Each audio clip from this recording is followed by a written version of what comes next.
மலேசியாவுக்கு வருகை. பல்வேறு நாடுகளுடனான இருவழி உறவு வலுப்பெறும்.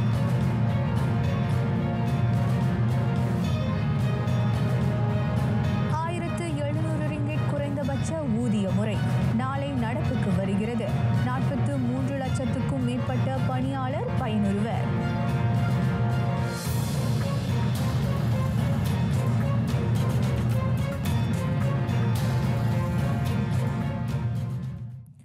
வணக்கம், சலாம் மலேசியா மடானி. RTM தமிழ் செய்திகள் உங்களுக்காக உங்களுடன் நான் ரேணுகா சுகுமாரன். 2,40,00,000 ரிங்கேட் சபா மற்றும் சரவாக்கில் இயற்கை பேரிடரில் சேதமடைந்த பொது வசதிகளை சரிசெய்ய அந்த நிதி ஒதுக்கப்பட்டதாக பிரதமர் டத்தோஸ்ரீ அன்வார் இப்ராஹிம் தெரிவித்தார். கால நேரம் பார்க்காது பேரிடர்களால் பாதிக்கப்பட்ட மாநிலங்களுக்கு கூட்டரசு அரசு தகுந்த உதவிகளை புரியும். சபா சரவாக்கில் வெள்ளம், தீ விபத்து, நிலச்சரிவு போன்றவற்றால் பாதிப்புற்ற குடும்பத்தினருக்கு 1000 ரிங்கெட் உடனடியாக அங்கீகரிக்க தேசிய பேரிடர் மேலாண்மை நிறுவனம் நட்மாவிற்கு உத்தரவிடப்பட்டுள்ளது. வெவ்வேறு மாநிலங்கள் பருவநிலை என பாகுபாடு காட்டப்படாது என பிரதமர் குறிப்பிட்டார். காசா மறு மேம்பாட்டுக்கு மலேசிய அரசாங்கம் உதவுவதை விமர்சிக்கும் தரப்புகளை பிரதமர் சாடினார். உதவி தேவைப்படுவோருக்கு, குறிப்பாக ஒரே சமயத்தை சார்ந்த சக மாந்தருக்கு கரம் கொடுக்க வலியுறுத்தும் இஸ்லாத்தின் போதனைக்கு முரணாக அந்த குறைகூறல் அமைந்திருப்பதாக டத்தோஸ்ரீ அன்வார் நினைவுறுத்தினார். அரசாங்கத்துடன் அதிருப்தி கொண்டிருக்கும் சில தரப்புகள் தாம் எடுக்கும் எல்லா முடிவுகளையும் வேண்டுமென்றே சர்ச்சையாக்குவதாக பிரதமர் குறிப்பிட்டார். காசா மறு கட்டுமானத்துக்கு மலேசியா உதவும் என தாம் வெளியிட்ட அறிவிப்பு சிறுபிள்ளைத்தனமானது என ஒரு தரப்பு கூறுகிறது. மற்றொரு தரப்போ உள்நாட்டில் வசதிகள் போதாத போது காசாவுக்கு உதவ வேண்டிய அவசியம் என்னவென்று கேள்வி எழுப்புகிறது. இதுதான் மாந்த நேயமா என அவர் கேள்வி எழுப்பினார். காசாவிலும் பாலஸ்தீனத்திலும் மக்கள் சொல்லோனா துயரை எதிர்கொண்டிருக்கின்றனர்.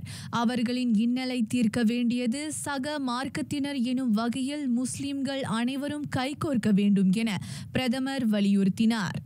தமான்மரு அல் முத்தாக்கின் பள்ளிவாசலில் வெள்ளிக்கிழமை தொழுகையை முடித்த பின் டத்தோஸ்ரீ அன்வார் ஊடகத்தாரிடம் பேசினார். அடுத்த வாரம் தொடங்கி உலக தலைவர்கள் மலேசியாவுக்கு வருகையளிக்க உள்ளனர். அதன் வழி பல நாடுகளுடனான இருவழி உறவு வலுப்பெறும் என பிரதமர் நம்புகிறார். உஸ்பெகிஸ்தான் அதிபர் ஷவுகாட் மிரோமோனோவிச் மெர்சியோயேவ், துருக்கி அதிபர் ரிசப் தாயிப் எர்டோகன் என பல தலைவர்கள் நாட்டுக்கு வருகையளிக்க உள்ளனர். மலேசியாவுக்கு தற்போது வியூக பங்காளிகளின் ஆதரவு அவசியம் என பிரதமர் குறிப்பிட்டார். குறிப்பிட்ட சில நாடுகளை மட்டுமே மலேசியா சார்ந்திருக்க முடியாது என்றார் அவர். அமெரிக்காவின் முதலீடுகள் கவரப்பட்டுள்ளன. ஐரோப்பிய ஒன்றியத்துடனான உறவு சீரமைக்கப்பட்டுள்ளது. சீனாவுடன் ஒத்துழைப்பும் வலுப்பெற்றுள்ளதை டத்தோஸ்ரீ அன்வார் சுட்டினார். வட்டார நாடுகளிடையே சீனா முதன்மை வகிப்பதாக அவர் குறிப்பிட்டார். அந்த வல்லரசுடன் நல்லுறவை பேணுவது நாட்டு மக்களுக்கு பொருளாதார வளர்ச்சிக்கும் நன்மை பயக்கும். பேராக் சீன வர்த்தகம் மற்றும் தொழிலியல் மன்றம் ஏற்பாட்டிலான சீன புத்தாண்டு உபசரிப்பில் கலந்து கொண்டு டத்தோஸ்ரீ அன்வார் உரையாற்றினார். ஸ்லாங்கூர் தஞ்சோங் ரூ கடல் பகுதியில் கடந்த 24ஆம் நாள் இந்தோனேசியர்கள் சுடப்பட்ட விவகாரம் துல்லியமான அணுக்கமான விசாரணையை அரசாங்கம் மேற்கொள்ளும் எனும் உத்தரவாதத்தை டத்தோஸ்ரீ அன்வார் வழங்கியிருக்கிறார். இந்தோனேசியர்கள் சுடப்பட்ட விவகாரம் தொடர்பில் விருப்பம் போல கருத்துரைக்க வேண்டாம் என எல்லா தரப்புகளையும் பிரதமர் கேட்டுக்கொண்டார். அதேவேளை ஜகார்த்தாவில் உள்ள மலேசிய தூதரகத்தின் முன் நடைபெற்ற ஆர்ப்பாட்டத்துக்கு எதிர்வினை ஆற்ற வேண்டாம் என மலேசியர்களுக்கு அவர் அறிவுறுத்தினார். இந்தோனேசியா மலேசியாவின் அணுக்கமான நட்பு நாடு. அவ்வகையில் அந்நாட்டு அதிபர் பிரபோவோ சுபியாந்தோ கேட்டுக்கொண்டதற்கு இணங்க இந்த விவகாரத்தில் எத்தரப்பையும் தற்காக்காமல் நியாயமான விசாரணையை மலேசியா நடத்தும் என பிரதமர் உறுதியளித்தார். அந்த சம்பவம் தொடர்பான பூர்வாங்க அறிக்கையை இன்று காலை தாம் கோரியிருப்பதாகவும் அவர் கூறினார். சோங்ஹுவா சீன பள்ளியில் 2025 சீன புத்தாண்டை ஒட்டி நடைபெற்ற பிரதமருடன் மக்கள் தேநீர் நிகழ்ச்சியில் உரையாற்றிய போது டத்தோஸ்ரீ அன்வார் இந்த விவகாரம் தொட்டு பேசினார். நாட்டின் வளர்ச்சியில் மட்டும் கவனம் செலுத்துவீர், மாறாக மக்களை பிளவுபடுத்தும் கூறுகளை கருத்தில் கொள்ளக்கூடாது என பிரதமர் மலேசியர்களை அறிவுறுத்தினார். பல்லின மக்களின் ஒற்றுமைக்கான உதாரணமாக மலேசியா திகழ வேண்டும் என்றார் அவர்.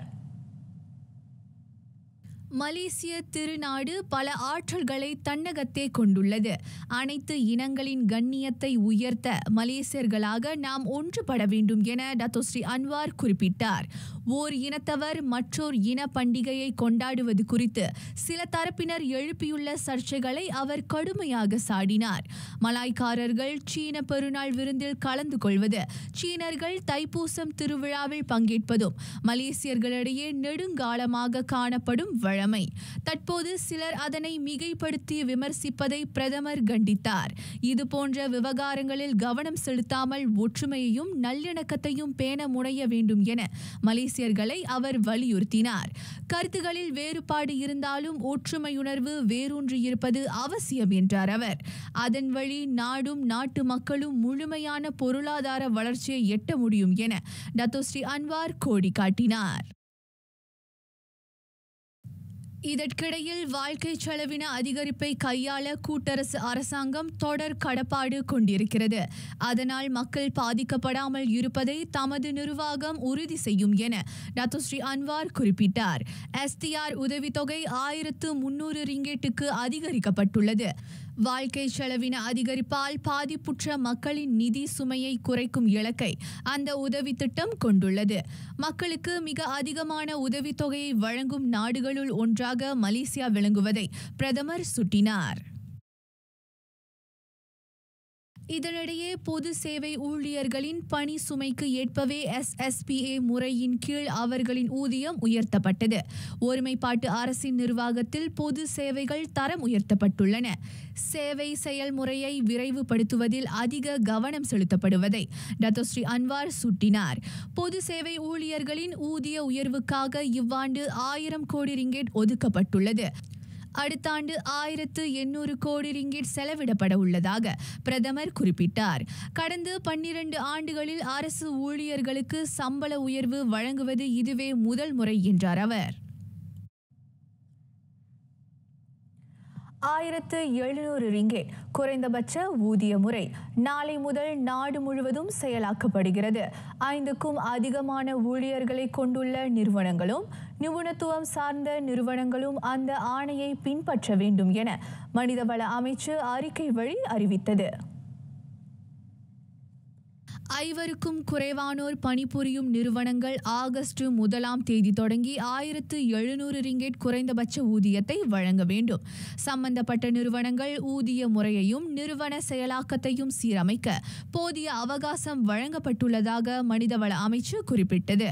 புதிய குறைந்தபட்ச ஊதிய முறை வழி சுமார் 43,70,000 ஊழியர்கள் பயனுறுவர் என கசுமா தெரிவித்தது. மடானி பொருளாதார கொள்கைக்கு ஏற்ப மக்களின் வளப்பத்துக்கும் சமூக நீதிக்கும் முன்னுரிமை வழங்கப்படும் முன்னெடுப்பாக இது அமைகிறது. முழுமையாக பொருளாதார வளர்ச்சிக்கும் புதிய குறைந்தபட்ச ஊதிய முறை வித்திடும். நாட்டிலுள்ள எல்லா நிறுவனங்களும் குறைந்தபட்ச ஊதிய முறையை பின்பற்றுவது கட்டாயம் என மனிதவள அமைச்சு திட்டவட்டமாக கூறியது. நடப்பு மற்றும் எதிர்கால வேலை வாய்ப்புகளில் தொழில்நுட்பத்தின் தாக்கம் ஆராயப்படுகிறது. இலக்கவியல் அமைச்சும் மனிதவள அமைச்சும் அதில் அணுக்க ஒத்துழைப்பை மேற்கொண்டுள்ளன. இலக்கவியல் அமைச்சர் கோவிந்த் சிங் டியோ அந்த தகவலை வெளியிட்டார். தேசிய செயற்கை நுண்ணறிவு அலுவலகம் NAIO அந்த ஆய்வில் முக்கிய பங்கேற்றும் வேலை சந்தையில் மலேசியர்கள் நிலைத்திருப்பதை உறுதி செய்வதற்கான பரிந்துரைகளும் அந்த ஆய்வில் இடம்பெற்றிருக்கும் என அமைச்சர் கோடி காட்டினார். தொழில்நுட்ப பயன்பாடு அதிகரிப்பு வேலை சந்தையில் தாக்கத்தை ஏற்படுத்தும் என பல தரப்பினரும் கலக்கம் கொள்கின்றனர். அதன் அடிப்படையிலேயே மடானி அரசாங்கம் இத்தகைய முன்னெடுப்பை மேற்கொண்டிருப்பதாக அவர் விவரித்தார். நாட்டில் வர்த்தகம், பொருளாதாரம் ஆகியவற்றை தொழில்நுட்பம் மேம்படுத்தும் அதே நேரம் வேலைவாய்ப்பை அது பாதிக்காதிருப்பது உறுதி செய்யப்படும் என்றும் அவர் கூறினார். வேலைவாய்ப்புகளை பாதிக்கக்கூடிய செயற்கை நுண்ணறிவு தொழில்நுட்பம் குறித்து ஆய்வு மேற்கொள்ளும்படி பிரதமர் டத்தோஸ்ரீ அன்வார் இப்ராஹிம் கடந்த மாதம் இலக்கவியல் அமைச்சுக்கு உத்தரவிட்டதை கோவிந்த் சிங் அறிக்கையில் சுட்டினார். ஆசியான் பொருளாதார உடன்படிக்கையில் திமோர் லெஸ்தேவை இணைக்கும் செயல்முறை எளிமையாக்கப்படும். அந்நாடு அதில் இணைய ஆயத்தமாகும் வரையில் ஆசியான் கூட்டமைப்பு காத்திருக்கும் என முதலீட்டு வர்த்தக தொழில் அமைச்சர் டத்தோஸ்ரீ ஜஃப்ருல் அப்துல் ஹசீஸ் குறிப்பிட்டார். திமோர் லெஸ்தேவை ஆசியானில் இணைக்க உறுப்பு நாடுகளுடன் மலேசியா ஒத்துழைப்பை வலுப்படுத்தி வருகிறது. அதற்கான எல்லா செயல்முறைகளும் பரிசீலனை செய்யப்பட்டு விரைவில் இறுதி செய்யப்படும் என டத்தோஸ்ரீ ஜஃப்ருல் தெரிவித்தார். இதற்கிடையில் திமோர் லெஸ்தேவுக்கு அரசதந்திர பொருளாதார வர்த்தக ரீதியிலான ஆதரவுகளை வழங்க மலேசியா ஆயத்தமாக உள்ளது. ஆசியானின் புதிய உறுப்பினராக அந்நாடு இணைக்கப்படுவதன் வழி வட்டார பொருளாதாரம் வளர்ச்சி காணும் என கணிக்கப்பட்டுள்ளது. 2030க்குள் உலகின் 4ஆம் பெரிய பொருளாதார கூட்டமைப்பாக ஆசியான் உருவெடுக்க அது வகை செய்யும் என டத்தோஸ்ரீ ஜஃப்ருல் குறிப்பிட்டார். 2024ஆம் ஆண்டில் நிலச்சொத்து பரிவர்த்தனை 21,746 கோடி ரிங்கெட்டை எட்டியது. ஆண்டு தொடக்கத்தில் நிர்ணயிக்கப்பட்ட 10,000 கோடி ரிங்கெட் இலக்கை அது கடந்திருப்பதாக வீடமைப்பு ஊராட்சி அமைச்சர் ngா கொர்மிங் தெரிவித்தார். ஆண்டுக்கு ஆண்டு அடிப்படையில் வளர்ச்சியை காட்டியிருக்கும் இந்த அடைவு நிலை பெருமைப்படத்தக்கது என அமைச்சர் குறிப்பிட்டார். நிலச்சொத்து பரிவர்த்தனை 2022ஆம் ஆண்டில் 17,907 கோடி ரிங்கெட்டாக இருந்த வேளை 2023ஆம் ஆண்டில் 19,683 கோடி ரிங்கெட்டாக இருந்தது. நாட்டின் சொத்துத்துறையை வலிமையை இது எதிரொலிக்கிறது. குறைந்த வட்டி விகிதம், முதலீட்டாளர்களின் நம்பிக்கை, நிலையான பொருளாதார கணிப்புகள் அதற்கு பங்களித்தன. மலேசிய சொத்து சந்தை மீது உள்நாட்டு அந்நிய முதலீட்டாளர்களின் நம்பிக்கை அதிகரித்திருப்பதும் அதன் மதிப்பு உயர்வுக்கு காரணமாக அமைவதுடன் நாட்டின் பொருளாதார வளர்ச்சிக்கும் பங்களிக்கிறது. 2024இல் 1,95,962 தேசிய வீடமைப்புத்துறை அங்கீகரித்த கட்டுமான விளம்பர உரிமங்கள் வெளியிடப்பட்டதாகவும் அவற்றின் வாயிலாக 13,055 கோடி ரிங்கெட் வருமானம் ஈட்டப்பட்டதாகவும் அமைச்சர் தெரிவித்தார். பேராக் சீன வணிக தொழிலியல் மன்றத்தின் சீன புத்தாண்டு பொது விருந்தோம்பலில் பங்கேற்ற பின் ngா செய்தியாளர்களிடம் பேசினார். பிரதமர் டத்தோஸ்ரீ அன்வார் இப்ராஹிமும் அதில் சிறப்பு பிரமுகராக கலந்து கொண்டார். 6 கோடி ரிங்கெட். இப்போ சுல்தான் அஸ்லான் ஷா விமான நிலையத்தை விரிவுபடுத்தும் திட்டத்திற்காக அந்த நிதியை ஒதுக்க அரசு ஒப்புதல் அளித்திருக்கிறது. முதல் கட்ட பணிக்கான செலவு 80 லட்சம் ரிங்கெட்டை எட்டும் என ngா கணித்தார். இரண்டாம் கட்ட பணிக்காக செலவு 5 கோடியே 20 லட்சம் ரிங்கெட்டை பிடிக்கலாம் என்றார் அவர். இவ்வேளையில் விமான நிலையத்தை சென்று திரும்புவதற்கான சாலைகளை விரிவுபடுத்த இப்போ மாநகர் மன்றம் 4 கோடி ரிங்கெட்டை ஒதுக்கியிருப்பதை ngா சுட்டினார். 5 கை துப்பாக்கிகள், 1 M4 துப்பாக்கி, 801 தோட்டாக்கள். பினாங்கு பிராய் நீர்ப்பகுதியில் இருந்து படகு ஒன்றிலிருந்து அவை கண்டெடுக்கப்பட்டதாக மாநில போலீஸ் தலைவர் டத்தோ ஹம்சா அமட் தெரிவித்தார். குண்டர் கும்பலுக்கு விற்க அந்த சுடும் ஆயுதங்கள் கடத்தப்பட்டிருக்கலாம் என போலீஸ் ஐயுறுகிறது. அந்த சம்பவம் தொடர்பில் 4 தடுத்து வைக்கப்பட்டிருப்பதாக டத்தோ ஹம்சா சொன்னார். அவர்களில் 2 இந்தோனேசியர்களாவர். விசாரணை தொடர்வதால் அந்த சம்பவம் தொடர்பில் மேல் விவரங்களை தற்போதைக்கு வெளியிட முடியாது என அவர் கூறினார். நாட்டில் இயங்கும் சில குண்டர் கும்பல்களுக்கும் அந்த கடத்தலுக்கும் தொடர்பு இருக்கலாம் என நம்பப்படுகிறது. சுடும் ஆயுத கடத்தலில் ஈடுபட்டிருக்கும் அனைத்துலக கும்பல் அடையாளம் காணப்பட்டுள்ளது. அதன் உறுப்பினர்களை தேடும் நடவடிக்கை முடுக்கிவிடப்பட்டிருப்பதாக டத்தோ ஹம்சா கூறினார். ஸ்லாங்கூர் மோரேப்பில் நிகழ்ந்த துப்பாக்கிச் சூட்டு சம்பவம். அதில் சம்பந்தப்பட்டதாக அறியப்படும் 2 இந்தோனேசிய ஆடவர்களை போலீஸ் தேடி வருகிறது. அவர்கள் சம்பவத்தின் போது காயமுற்ற 3 கள்ளக்குடியேறிகளை சர்டாங் சுல்தான் இட்ரிஸ் ஷா மருத்துவமனைக்கு கொண்டு சென்றதாக அறியப்படுகிறது. பந்திங் தஞ்சோங்ரு நீர்ப்பகுதியில் இம்மாதம் 24ஆம் தேதி நிகழ்ந்த துப்பாக்கிச் சூட்டு சம்பவத்தில் அவர்கள் 3 காயமடைந்ததாக ஸ்லாங்கூர் போலீஸ் தலைவர் டத்தோ ஹுசேன் ஹோமார் கான் தெரிவித்தார். ரகசிய வழியை பயன்படுத்தி நாட்டின் நீர்ப்பகுதியில் இருந்து இந்தோனேசியாவுக்கு செல்ல முனைந்த போது அந்த துப்பாக்கிச் சூடு நடத்தப்பட்டிருக்கலாம். அதில் 4 காயமடைந்த வேளையில் 1 மரணமுற்றார். சாட்சிகள் அளித்த வாக்குமூலத்தின்படி படகில் மேலும் சிலர் இருந்ததாக நம்பப்படுகிறது. அவர்களை தேடும் பணியை போலீஸ் முடுக்கிவிட்டிருப்பதாக டத்தோ ஹுசேன் ஒமார் சொன்னார். இணையத்தில் பகுதி நேர வேலைவாய்ப்பு விளம்பரத்தினால் கவரப்பட்ட தொழிற்சாலை ஊழியர் 2 லட்சம் ரிங்கெட்டை இழந்தார். 48 வயதான அவர் கடந்த ஆண்டு டிசம்பரில் ஆடை விற்பனையாளராக பகுதி நேர வேலைவாய்ப்பு மோசடிக்கு இலக்கானார். புலனத்தில் சம்பந்தப்பட்ட ஆடவரை தொடர்பு கொண்டு 8 பொருளக கணக்குகளுக்கு பணப்பட்டுவாடா செய்யும்படி வலியுறுத்தப்பட்டுள்ளது. மோசடி நபர் கேட்டுக்கொண்டதற்கிணங்க கடந்த டிசம்பர் 31ஆம் தேதி முதல் 14 முறை பணம் பட்டுவாடா செய்யப்பட்டுள்ளது. கூடுதலாக 20,000 ரிங்கெட்டை பட்டுவாடா செய்ய வலியுறுத்தப்படும் போது தாம் ஏமாற்றப்படுவதை பாதிக்கப்பட்ட ஆடவர் உணர்ந்ததாக பஹாங் போலீஸ் தலைவர் டத்தோ ஸ்ரீ யஹயா ஒத்மான் தெரிவித்தார். சேமிப்பிலிருந்தும் பொருளகத்தில் கடன் பெற்றும் அந்த பணத்தை அவர் செலுத்தியுள்ளார். கொள்ளை லாபத்தை தருவதாக கூறும் வேலை வாய்ப்புகளினால் எளிதில் கவரப்பட வேண்டாம் என பொதுமக்களுக்கு இவ்வேளையில் அறிவுறுத்தப்படுகிறது. பஹாங்கில் சீன புத்தாண்டின் போது 199 சாலை விபத்துகள் பதிவு செய்யப்பட்டுள்ளன.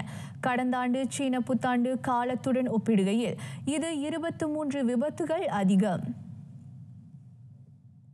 கடந்த ஆண்டை போலவே இவ்வாண்டும் 2 மரண விபத்துகள் பதிவு செய்யப்பட்டதாக மாநில போலீஸ் துணைத் தலைவர் டத்தோ நோரி ஷாம் நோர்டின் தெரிவித்தார். ஓப்ஸ்லாமாட் நடவடிக்கை காலத்தில் பல்வேறு குற்றங்களுக்காக 3300 குற்றப்பதிவுகள் வெளியிடப்பட்டன. அதில் வேக கட்டுப்பாட்டை மீறிய குற்றத்துக்காக அதிகமான குற்றப்பதிவுகள் வெளியிடப்பட்டதாக டத்தோ நூர் ஹிஷாம் தெரிவித்தார். அடிக்கடி விபத்துகள் நேரும் 38 இடங்களும் போக்குவரத்து நெரிசல் ஏற்படும் 22 பகுதிகளும் ஓப்ஸ்லாமாட் நடவடிக்கையின் போது கண்காணிக்கப்பட்டதாக அவர் கூறினார்.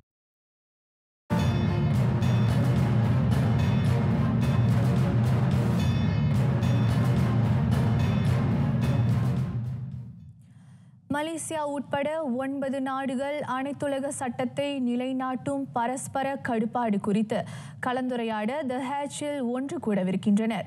பாலஸ்தீனர்களின் உரிமையை தற்காத்தல், அனைத்துலக குற்றவியல் நீதிமன்றம் ICCக்கு எதிரான மறுட்டலை சமாளித்தல் ஆகியவை குறித்து பேசவும் திட்டமிடப்பட்டுள்ளது. Belize, Bolivia, Chile, Colombia, Honduras, Namibia, Senegal, தென் ஆப்பிரிக்கா ஆகிய நாடுகளும் சந்திப்பில் இடம்பெற்றுள்ளன. இந்த சந்திப்பை தொடர்ந்து 9 நாடுகளை உள்ளடக்கி தி ஹேக் குழு அமைக்கப்படும் என எதிர்பார்க்கப்படுகிறது. காசாவில் இஸ்ரேல் கையாளும் ஆக்கிரமிப்பு உட்பட அனைத்துலக சட்டத்தை மீறியது ஆகியவற்றுக்கு அதனை பொறுப்பேற்க செய்ய ஒருங்கிணைக்கப்பட்ட சட்ட நடவடிக்கை, பொருளாதாரம் மற்றும் அரசு தந்திர அணுகுமுறையை அக்குழு அறிவிக்கவிருக்கிறது. இந்தியாவில் பாலியல் வன்கொடுமை, தாக்குதல் ஆகிய குற்றச்சாட்டுகள் பேரில் அரசியல்வாதி ஒருவர் கைதாகியுள்ளார். தன்னை பாலியல் வன்கொடுமைக்கு ஆளாக்கியதாக பெண் ஒருவர் அளித்த புகாரை தொடர்ந்து சட்டமன்ற உறுப்பினர் ராகேஷ் ரத்தோரை போலீசார் தடுத்து வைத்தனர். வட மாநிலமான உத்தரப்பிரதேசம் சித்தாப்பூர் தொகுதி சட்டமன்ற உறுப்பினரான ராகேஷ் மீது பெண் ஒருவர் இந்த குற்றச்சாட்டுகளை வைத்த சில நாட்களில் அவர் கைது செய்யப்பட்டார். குற்றங்களை ராகேஷ் மறுத்த போதிலும் நீதிமன்றம் பிணையில் விடுவிக்க அவருக்கு அனுமதி வழங்கவில்லை. இதன் தொடர்பில் கருத்து பெற ராகேஷ் ராத்தூரையும் அவரின் வழக்கறிஞரையும் தொடர்பு கொள்ள இயலவில்லை. ராகேஷ் ராத்தூர் 4 ஆண்டுகளாக தம்மை பாலியல் வன்கொடுமை செய்ததாக பெண் ஒருவர் கொடுத்த புகாரை அடுத்து உத்தரப்பிரதேச போலீஸ் கடந்த 17ஆம் தேதி அவர் மீது வழக்கு பதிவு செய்தது. தை மாத வளர்பிறை முதல் நாளான நேற்று கும்பமேளாவில் பல்லாயிரக்கணக்கானோர் புனித நதிகளில் நீராடினர். புதன்கிழமை நேர்ந்த நெரிசலில் 30 பேர் மிதிப்பட்டு இருந்தாலும் மக்கள் தங்கள் சமய கடமையை நிறைவேற்ற தயக்கம் காட்டவில்லை. உலகின் மிகப்பெரிய சமய திருவிழாவாக கும்பமேளா விளங்குகிறது. மாமாங்கத்துக்கு ஒரு முறை நடைபெறும் அந்த விழாவில் பல்லாயிரக்கணக்கானோர் பங்கேற்று வருகின்றனர். கங்கை, யமுனை, சரஸ்வதி ஆகிய புண்ணிய நதிகள் கூடும் பிரியாக்ராஜில் உள்ள திரிவேணி சங்கமத்தில் பக்தர்கள் நீராடுகின்றனர். புதன்கிழமை நெரிசலில் சிக்கி 30 பேர் பலியானது தங்களை பேரளவில் பாதிக்கவில்லை என்றும், கும்பமேளாவில் பங்கேற்பதும் புனித நீராடுவதும் தங்களின் பிறவி பேறு என்றும் பக்தர்கள் புலங்காகிதம் தெரிவித்தனர். இந்துக்களாக பிறந்தோர் இந்த புனித நீராடலை தவறவிடக்கூடாது என்றும் அவர்கள் கருத்துரைத்தனர். மார்கழி அமாவாசை தொடங்கி மாசி முழு நிலவு நாள் வரையில் 6 வாரங்களுக்கு நடைபெறும் மகா கும்பமேளா இந்துக்களின் முக்கிய திருவிழாவாகும். காலையில் உயிர் பலி நேர்ந்தாலும் பாரதம் முழுவதும் உள்ள சித்தர்களும் சாதுக்களும் பேரணியாக திரண்டு நேற்று முன்தினம் பேரளவில் புனித நீராடினர். காவி உடை அணிந்து வெந்நீரும் குங்குமமும் தரித்து நமசிவாய மந்திரத்தை ஓதி சாதுக்கள் தங்கள் சமய கடமையை நிறைவேற்றினர். புதன்கிழமை தொடங்கி நேற்று மதியம் வரை நீடித்த தை அமாவாசை திதியில் மட்டும் 1 கோடி பேர் புனித நீராடியதாக ஏற்பாட்டாளர்கள் குறிப்பிட்டனர். ஆண்டிறுதி விடுமுறை காலாண்டில் ஆப்பிள் நிறுவனத்தின் வருவாய் 12,400 கோடியே 30 லட்சம் அமெரிக்க டாலரை எட்டியது. ஆனால் சீனாவில் ஐபோன் கடும் போட்டியை எதிர்கொண்டதால் சந்தையின் எதிர்பார்ப்புகளை காட்டிலும் அதன் விற்பனை வளர்ச்சி விகிதம் குறைவாகவே பதிவு செய்யப்பட்டது. 3,600 கோடியே 30 லட்சம் அமெரிக்க டாலர் லாபத்தை ஈட்டியதால் இதனை மிகச்சிறந்த காலாண்டாக கருதுவதாக அந்நிறுவனத்தின் தலைமை நிர்வாகி டிம் குக் குறிப்பிட்டார். ஆப்பிள் நிறுவனத்தின் வருவாய் வளர்ச்சிக்கு அதன் சேவை மற்றும் இலக்கவியல் உள்ளடக்க பிரிவு முதன்மை பங்காற்றியது. இருப்பினும் சீனாவில் மக்கள் மத்தியில் அதிக வரவேற்பு கிடைக்காததால் ஐபோன் விற்பனை சரிவு கண்டது. அங்கு 1,800 கோடியே 50 லட்சம் அமெரிக்க டாலர் மட்டுமே ஈட்டப்பட்டது. மொத்தமாக இந்த காலாண்டில் ஐபோன் விற்பனை 6,900 கோடியே 10 லட்சம் அமெரிக்க டாலராக பதிவு செய்யப்பட்டது. கடந்த ஆண்டை காட்டிலும் இது 50 கோடி அமெரிக்க டாலர் குறைவாகும். இந்த காலாண்டில் ஆப்பிளின் சிறப்பு சேவைகளான Apple Music, iCloud, the App Store மற்றும் ஆப்பிள் டிவி பிளஸ் ஆகியவை 2,600 கோடியே 30 லட்சம் அமெரிக்க டாலர் வருவாயை பதிவு செய்தது. கடந்த ஆண்டுடன் ஒப்பிடுகையில் இது 300 கோடியே 20 லட்சம் அமெரிக்க டாலர் அதிகமாகும். மக்களின் நாயகன் சிவப்பு நீல வண்ண உடையில் பறந்து சென்று பிறருக்கு உதவி புரிவதில் வல்லவர். மக்களால் இன்றளவும் விரும்பப்படும் கற்பனை கதாபாத்திரம் சூப்பர்மேன். மேற்கு பிரான்சில் நடைபெற்ற அந்த சூப்பர் ஹீரோவின் கண்காட்சி மக்கள் மத்தியில் நல்ல வரவேற்பை பெற்றுள்ளது. சூப்பர்மேன் நாவலை அடிப்படையாக கொண்டு இந்த கண்காட்சி அமைக்கப்பட்டுள்ளது. கண்காட்சியில் நாவலின் 57 அசல் பக்கங்கள் இடம்பெற்றுள்ளன. 40 கருப்பு வெள்ளை பக்கங்கள் காட்சி அமைப்பாக ஒருங்கிணைக்கப்பட்டுள்ளன. மொத்தமாக கண்காட்சி முழுவதும் 150 காட்சி படங்கள் இடம்பெற்றுள்ளதாக ஏற்பாட்டாளர் என் கிராஃப் தெரிவித்தார். சூப்பர்மேன் கதாபாத்திரத்தை உலகுக்கு எடுத்துரைத்த முதல் திரைப்படம் 1978 ஆண்டில் வெளியீடு கண்டது. அந்த காலகட்டத்தில் மிகவும் பிரபலமான எழுத்தாளர்களான டேனிஸ் ஆனில் மற்றும் நீல் ஆடம்ஸ் இணைந்து உருவாக்கிய அத்தியாயம் இதுவாகும். அதற்கு முன்பே பேட்மேன் மற்றும் கிரீன் லேண்டர்ன் கதைகளில் பணியாற்றிய அவர்கள் சூப்பர்மேன் வெர்சஸ் முகமது அலி என்ற சிறப்பு பதிப்பை உருவாக்கினர். இது அமெரிக்காவின் 2 மகத்தான நாயகர்களை ஒன்றிணைத்த ஒரு வரலாற்று சந்திப்பாக அமைந்தது என என் கிராஃப் வாணித்தார். 20ஆம் நூற்றாண்டின் தொடக்கத்தில் உருவாக்கப்பட்ட இந்த கதாபாத்திரம் பல தசாப்தங்களாக வளர்ச்சி கண்டது. அதன் காரணமாக சூப்பர்மேனின் கடந்த கால வரலாறும் கிராஃபிக் மற்றும் கதை போக்கின் மாற்றங்களுக்கு ஏற்ப மாறிக்கொண்டே இருக்கும். பூமியில் தவறி விழும் அந்த சாகச வீரன் கான்சாஸில் உள்ள விவசாயிகளால் தத்தெடுக்கப்பட்டார். அறியப்படுகிறான். பின் சூப்பர்மேன் உடையில் மட்டுமல்ல, கிளார்க் கென்ட் எனும் செய்தியாளராகவும் உலகை பாதுகாக்கும் பொறுப்பை ஏற்கிறான். 1001 வாழ்க்கைகளை கடந்து தொடர்ந்து மக்களிடையே புகழ்பெற்ற கதாபாத்திரமாக இன்றளவு இருக்கும் சூப்பர்மேன் உருவாகும் விதத்தை இந்த கண்காட்சி எடுத்து எம்புகிறது.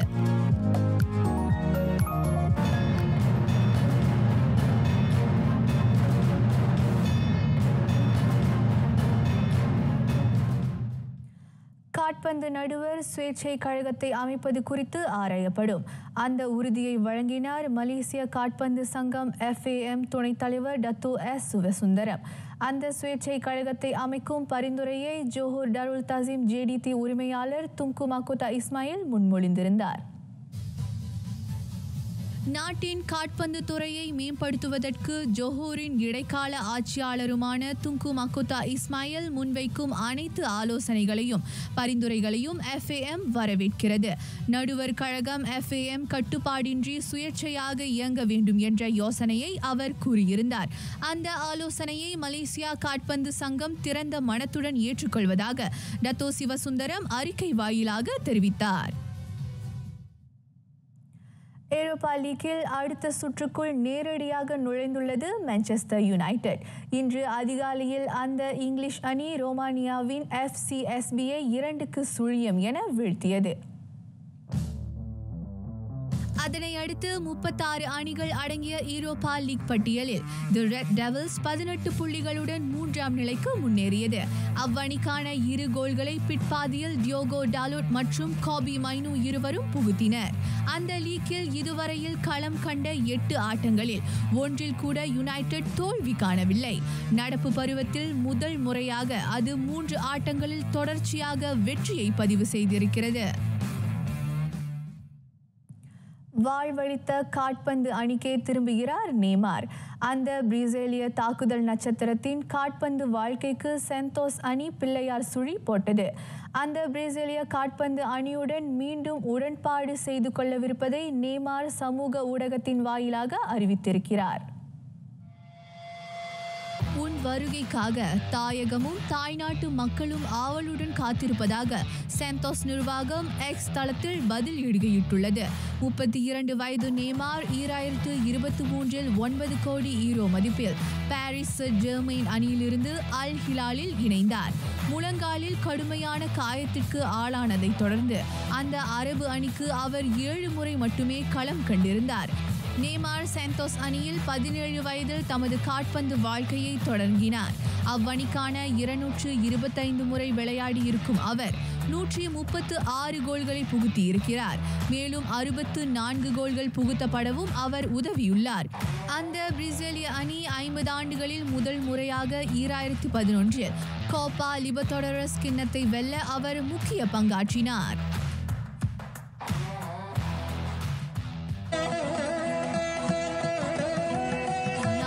குரல் அர்ச்சனை எண்ணற்கரிய வருந்தவத்தால் அன்றே நன்னப்படும் உணர்வுதான்.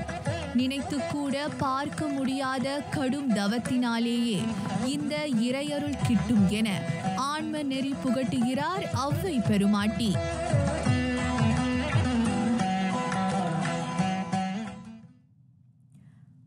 நிறைவடைகின்றன RTM தமிழ் செய்திகள். எங்களோடு இணைந்ததற்கு நன்றி.